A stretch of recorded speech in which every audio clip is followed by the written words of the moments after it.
Hello students, good morning. कैसे हैं आप सब? उम्मीद करता हूं आप सब बहुत ही अच्छे होंगे। इस वीडियो में हम सब लौट कर आऊँगा फिर कविता से जितने भी इम्पोर्टेंट ऑब्जेक्टिव बनते हैं उन सभी ऑब्जेक्टिव को बारीकी से पढ़ेंगे और समझने का प्रयास करेंगे। वीडियो स्टार्ट करने से पहले आपसे एक रिक्वेस्ट करता हूं, अगर अभी तक आप हमारे वीडियो को लाइक नहीं किए हैं तो वीडियो को लाइक कर दीजिएगा। साथ ही हमारे चैनल को सब्सक्राइब कर बेल आइकन दबा दीजिएगा ताकि आने वाले हर एक वीडियो का नोटिफिकेशन आपको मिलता रहे। तो चलते हैं, वीडियो स्टार्ट करते हैं। देखिए, सबसे पहले हम सब जो आज पढ़ रहे हैं, हम सब पढ़ रहे हैं लौट कर आऊँगा फिर कविता। इससे जितने भी इंपॉर्टेंट ऑब्जेक्टिव बनेंगे उन्हीं सब चीज़ों के बारे में हम जानेंगे। तो सबसे पहले जान लेते हैं लौट कर आऊँगा फिर कविता। इसके कवि कौन है? तो जीवनानंद दास। याद रखिएगा, जीवनानंद दास। और जीवनानंद दास एक बांग्ला भाषा के कवि हैं, बांग्ला भाषा के कवि हैं, याद रख लीजिएगा। तो चलते हैं, एक नंबर क्वेश्चन देखिए क्या कहते हैं। एक नंबर क्वेश्चन कुछ इस प्रकार से है, क्या कहते हैं? लौट कर आऊँगा फिर कविता में कवि एक बार फिर कहाँ आने की बात करता है।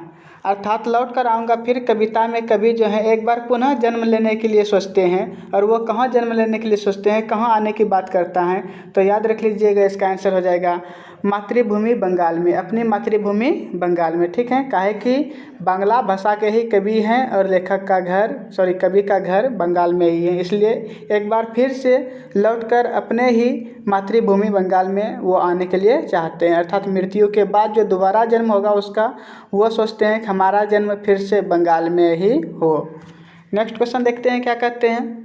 2 नंबर क्वेश्चन है, जीवनानंद दास की किस कविता को प्रबुद्ध आलोचकों द्वारा रविंद्रोत्तर युग की श्रेष्ठतम प्रेम कविता की संज्ञा दी गई है?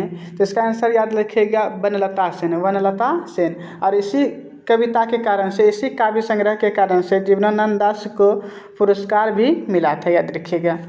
नेक्स्ट क्वेश्चन देखते हैं क्या कहते हैं।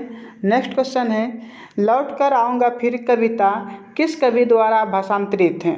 कहने का मतलब हुआ लौट कर आऊँगा फिर कविता जो है शुरू में जीवनानंद दास के द्वारा बांग्ला भाषा में लिखा गया, लेकिन बांग्ला भाषा से हम सब हिंदी भाषा में पढ़ते हैं। तो हिंदी भाषा में किसने ट्रांसलेट किया, किसने अनुवाद किया? तो इसका आंसर याद रख लीजिएगा आप सब, प्रयाग शुक्ल, प्रयाग शुक्ल लिखा है, प्रयाग शुक्ल। ठीक है, प्रयाग शुक्ल। तो इसका आंसर याद रखिएगा, लौट कर आऊँगा फिर कविता के कवि तो जीवनानंद दास हैं, लेकिन अनुवादक पूछेंगे तो आप बताइएगा प्रयाग शुक्ल। तो 3 का C नंबर सही हो गया। नेक्स्ट क्वेश्चन देखते हैं क्या है।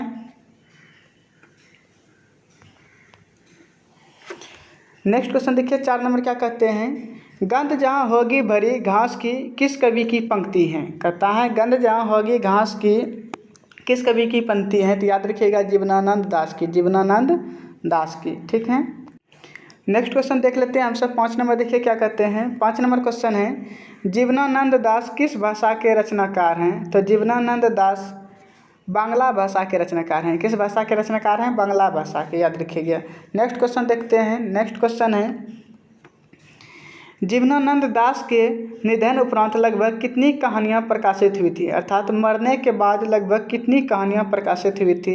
तो लगभग 100 कहानियाँ प्रकाशित हुई थी मरने के बाद, याद रख लीजिएगा इस बात को। बहुत अच्छा क्वेश्चन है, इंपॉर्टेंट क्वेश्चन है, पूछ सकते हैं आपसे। नेक्स्ट क्वेश्चन क्या कहते हैं, देखिए तो, लौट कर आऊँगा फिर कविता में किस फसल के खेत की चर्चा की गई है? तो धान की, धान की खेती का चर्चा किया गया है लौट कर आऊँगा फिर कविता में। ठीक है, नेक्स्ट क्वेश्चन देख लेते हैं क्या कहते हैं। नेक्स्ट क्वेश्चन है आपका, शाम की हवा के साथ पक्षी के उड़ने की कल्पना की गई है। किस पक्षी के उड़ने की कल्पना की गई है शाम के हवा के साथ? तो उल्लू, याद रखिएगा, उल्लू के उड़ने की कल्पना की गई है शाम के हवा के साथ। ठीक है, नेक्स्ट क्वेश्चन देखते हैं। नेक्स्ट क्वेश्चन आपका है, उल्लू की बोली किस पेड़ पर सुनने की बात कवि ने कहा है? अर्थात उल्लू जो बोलते हैं वो किस पेड़ पर बोलते हैं बैठ करके? तो कपास की पेड़ पर, याद रखिएगा, कपास की पेड़ पर उल्लू बैठ करके बोलते हैं। नेक्स्ट क्वेश्चन देखिए क्या कहते हैं। 10 नंबर क्वेश्चन है, कवि किसके पालने की बात करते हैं? तो कभी कुहरे के पालने की बात करते हैं, कुहरे की पालने की बात करता है, याद रखिएगा। नेक्स्ट क्वेश्चन देख लेते हैं। नेक्स्ट क्वेश्चन क्या है, घसीली जमीन पर बच्चा क्या फेंकता है? तो घसीली जमीन पर बच्चा क्या फेंकता है? चावल। वो भी कैसा चावल? उबला हुआ चावल। उबला हुआ चावल कहने का मतलब जो चावल पक चुका है, जिस चावल को हम सब खाते हैं। ठीक है, उसी चावल को बच्चे फेंकने की बात, बच्चे के द्वारा फेंकने की बात करता है। तो चावल को कौन फेंकते हैं? बच्चा। इस तरह से भी क्वेश्चन पूछ सकता है, और वो भी घसीली ज़मीन पर। नेक्स्ट क्वेश्चन देखिए क्या कहते हैं, 12 नंबर क्वेश्चन है आपका, लौट कर आऊँगा फिर कविता में चर्चित रूपसा क्या है। अर्थात लौट कर आऊँगा फिर कविता में जो है ना, रूपसा का भी वर्णन किया गया है, एक रूपसा शब्द है उसमें, ठीक है। तो ये रूपसा है आखिर क्या? रूपसा आखिर इसमें क्या है? ये जो रूपसा है, रूपसा आखिर क्या है? तो रूपसा एक प्रकार की नदी है, याद रखिएगा। लौट कर आऊँगा फिर कविता में रूपसा क्या है? तो रूपसा एक नदी है। नेक्स्ट क्वेश्चन देख लेते हैं। नेक्स्ट क्वेश्चन है, रंगीन बादलों के बीच कौन लौटते हैं? तो रंगीन बादलों के बीच कौन लौटते हैं? याद रख लीजिएगा, सारस पक्षी। कौन लौटते हैं रंगीन बादलों के बीच? सारस पक्षी लौटते हैं। नेक्स्ट क्वेश्चन देखिए क्या कहते हैं, 14 नंबर क्वेश्चन है आपका, कभी क्या बनकर तैरते रहने की कामना करता है। अर्थात अगले जन्म में कभी जब जन्म लेंगे तो आखिर वो क्या बनना चाहते हैं जिसके द्वारा वो तैर सके? तो वह हंस बनना चाहता है। क्या बनना चाहता है? हंस। हंस बन करके पानी में रह करके तैरते हुए रहने की वो सोचता है, कामना करता है। नेक्स्ट क्वेश्चन क्या है? नेक्स्ट क्वेश्चन देखिए क्या कहते हैं, जीवनानंद दास किस भाषा के कवि हैं? तो आप याद रख लीजिएगा, बांग्ला भाषा के। एक ही क्वेश्चन को 2 बार पूछे हैं। जीवनानंद दास किस भाषा के कवि हैं? बांग्ला भाषा के। नेक्स्ट क्वेश्चन देख लेते हैं क्या कहते हैं। नेक्स्ट क्वेश्चन आपका है 16 नंबर, देखिए क्या कहते हैं, 16 नंबर क्वेश्चन देखिए क्या कहते हैं, कभी किसके बीच अंधेरे में होने की बात करता है? तो सारस पक्षी के बीच रंगीन बादलों में होने की बात करता है, याद रख लीजिएगा। नेक्स्ट क्वेश्चन देखिए क्या कहते हैं आपका 17 नंबर क्वेश्चन है, लड़कों की नाव कैसी है? तो लड़कों की नाव कैसी है? फटी और पुरानी है, याद रख लीजिएगा, फटी और पुरानी है। नेक्स्ट क्वेश्चन क्या कहते हैं? नेक्स्ट क्वेश्चन है आपका 18 नंबर, जीवनानंद दास कौन थे? तो जीवनानंद दास क्या थे? तो यथार्थवादी कवि थे, याद रखिएगा, यथार्थवादी कवि थे। नेक्स्ट क्वेश्चन देखते हैं क्या कहते हैं। नेक्स्ट क्वेश्चन है आपका, जीवनानंद दास की रचना कौन सी है? 4 ऑप्शन दिया गया है, इनमें कहता है जीवनानंद दास की रचना कौन सी है? तो आप याद रख लीजिएगा, झारा फलक। क्या लिखा है? झरा पालक। पालक लिखा है, झारा पालक, ठीक है। नेक्स्ट क्वेश्चन क्या कहते हैं? नेक्स्ट क्वेश्चन है आपका 20 नंबर में, लौट कर आऊँगा फिर कविता को हिंदी में रूपांतरण कौन किए हैं? तो लौट कर आऊँगा फिर कविता को हिंदी में रूपांतरण किसने किया है? प्रयाग। किसने किया है बताइए? प्रयाग शुक्ल ने। प्रयाग शुक्ल ने, याद रख लीजिएगा, प्रयाग शुक्ल ने किया है। नेक्स्ट क्वेश्चन देखते हैं क्या कहते हैं। नेक्स्ट क्वेश्चन है आपका, इनमें कौन सी कृति जीवनानंद दास की नहीं है? तो इनमें कौन सी कृति जीवनानंद दास की नहीं है बताइए आप सब। झरा पालक ये तो है ही, धूसर पांडुलिपि ये भी हैं, वनलता सेन ये भी हैं, भूमिजा ये नहीं है। भूमिजा जो है ये नहीं है, याद रखिएगा, भूमिजा नहीं है। नेक्स्ट क्वेश्चन क्या कहते हैं? नेक्स्ट क्वेश्चन है आपका, लौट कर आऊँगा फिर शीर्षक कविता में उल्लू कहाँ बोलता है? तो लौट कर आऊँगा फिर शीर्षक कविता में उल्लू कहाँ बोलता है? कपास की पेड़ पर, याद रख लीजिएगा, कपास की पेड़ पर उल्लू का बोलने की बात कहा गया है। नेक्स्ट क्वेश्चन देखते हैं, क्वेश्चन क्या है 23 नंबर क्वेश्चन। 23 नंबर क्वेश्चन आपका है, जीवनानंद दास का जन्म कब हुआ था? तो जीवनानंद दास का जन्म कब हुआ था? यदि ये क्वेश्चन पूछ देंगे तो 1889 ईस्वी में, 1889 ईस्वी में इसका जन्म हुआ था, और 1954 ईस्वी में इसका मृत्यु हुआ था। 1954 ईस्वी में मृत्यु हुआ, और जन्म कब हुआ? 1889 ईस्वी में, याद रख लीजिएगा, ठीक है। तो मात्र 55 साल की अवस्था में जीवनानंद दास का मृत्यु हो जाते हैं, ठीक है। नेक्स्ट क्वेश्चन देखते हैं क्या कहते हैं। लिखा है, झारा पालक किनकी रचना है? तो झारा पालक किसकी रचना है बताइए? जीवनानंद दास की। जीवनानंद दास की है। जीवनानंद दास एक बांग्ला भाषा के कवि हैं, याद रख लीजिएगा। नेक्स्ट क्वेश्चन देखिए क्या कहते हैं, 25 नंबर क्वेश्चन। 25 नंबर क्वेश्चन है, लौट कर आऊँगा फिर कविता किस प्रकार की कविता है? तो याद रख लीजिएगा इस बात को, राष्ट्रीय चेतना की कविता है। लौट कर आऊँगा फिर कविता राष्ट्रीय चेतना की कविता है। नेक्स्ट क्वेश्चन देखिए, नेक्स्ट क्वेश्चन है आपका 26 नंबर, जीवनानंद दास क्या थे? जीवनानंद दास क्या थे? तो याद रख लीजिएगा, जीवनानंद दास क्या थे, देख लीजिएगा, आप बताइएगा क्या?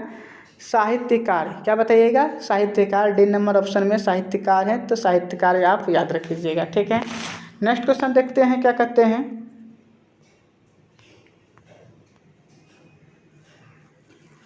नेक्स्ट क्वेश्चन है आपका 27 नंबर, कवि मृत्यु उपरांत कहाँ आने की लालसा व्यक्त करता है? तो अपनी मातृभूमि बंगाल में। मृत्यु के उपरांत अर्थात इस मृत्यु के बाद अगले जन्म में जब वे जन्म लेंगे, अगली बार जब जन्म लेंगे तो वे कहाँ आने की बात करता है? तो अपनी मातृभूमि बंगाल में आने की बात करता है। नेक्स्ट क्वेश्चन देख लेते हैं।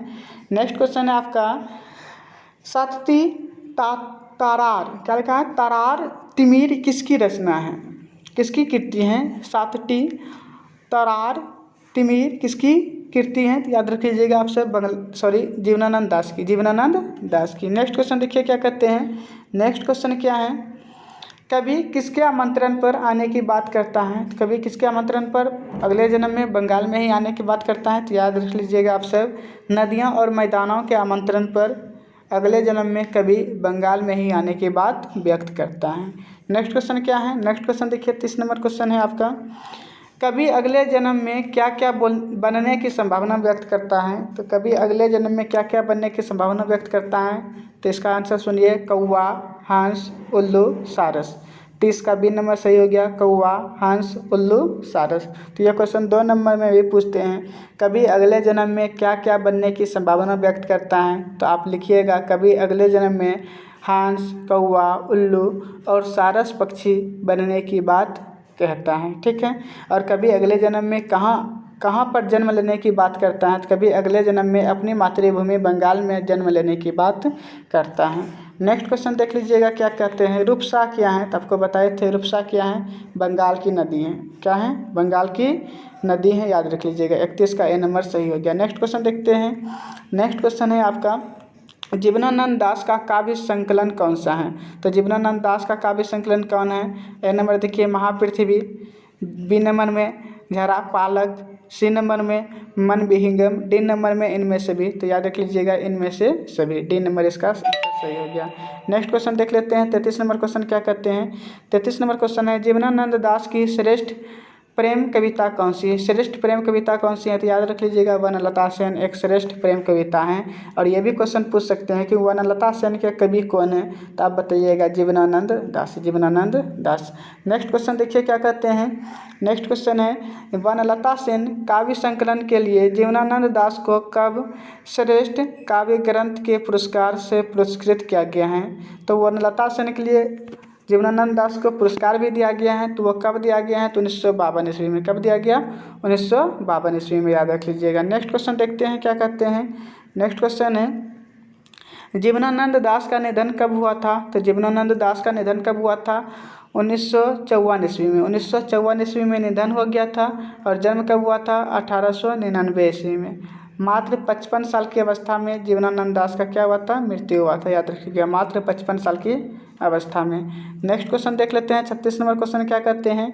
36 नंबर क्वेश्चन है, पाठ्य पुस्तक में संकलित जीवनानंद दास की कविता का हिंदी में अनुवाद किसने किया? अर्थात हमारे जो पाठ्य पुस्तक है हिंदी जो है उसमें जो लिखा हुआ है लौटकर आऊँगा फिर कविता जीवनानंद दास के द्वारा लिखा गया है, लेकिन वह बांग्ला भाषा में लिखा गया।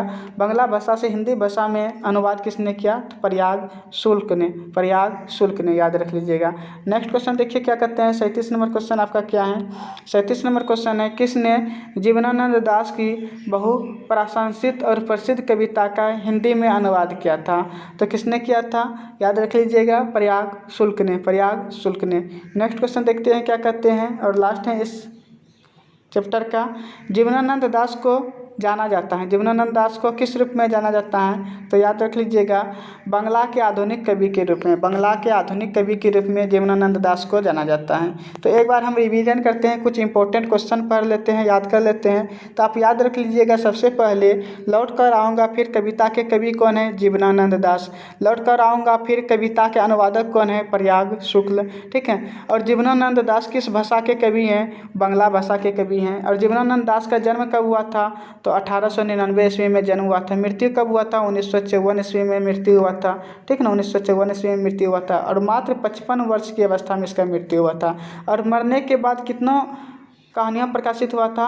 तो याद रख लीजिएगा 100 कहानियाँ प्रकाशित हुआ था। ठीक है। अगले जन्म में कवि क्या क्या बनने की संभावना व्यक्त करता है? तो अगले जन्म में कवि हंस, सारस, कौवा, उल्लू बनने की संभावना व्यक्त करता है। पानी में कौन तैरते हैं? तो पानी में कौन तैरते हैं? तो हंस, मतलब हंस बनकर पानी में तैरते रहने की बात कभी कहते हैं। कभी अगले जन्म में कहाँ लौट कर आने की बात करता है, कभी अगले जन्म में अपनी मातृभूमि बंगाल में लौट कर के आने की बात करता है। ठीक है। और यदि पूछ लेंगे कि उल्लू किस पेड़ पर बोलते हैं, तो उल्लू किस पेड़ पर बोलते हैं, तब बताइएगा कपास की पेड़ पर बोलते हैं। ठीक है। अंधेरे में रंगीन बादलों के बीच कौन सा पक्षी उड़ता है, तो अंधेरे में रंगीन बादलों के बीच सारस पक्षी उड़ता है। तो इस वीडियो में आज के लिए इतना ही। उम्मीद करते हैं आपको वीडियो बहुत ही अच्छा लगा होगा। अगर वीडियो आपको अच्छा लगा हो तो वीडियो को लाइक कर दीजिए, साथ ही हमारे चैनल को सब्सक्राइब कर बेल आइकन दबा दीजिए, ताकि आने वाले हर एक वीडियो का नोटिफिकेशन आपको मिलता रहे। और हाँ, यदि इससे पहले वाला आप सब में से कोई भी स्टूडेंट वीडियो नहीं देखे हैं तो प्ले लिस्ट में जाइए, वहाँ पे आपको बहुत सारा वीडियो मिल जाएंगे एक साथ। जैसे हिंदी के एक साथ मिल जाएंगे, संस्कृत के मिलेंगे, साइंस सोशल साइंस के मिल जाएंगे, मैथ के मिल जाएंगे। तो वहाँ से जा कर के आप चेक कर सकते हैं, अच्छी तरीके से अपना तैयारी कर सकते हैं। तो आज के लिए इतना ही, धन्यवाद।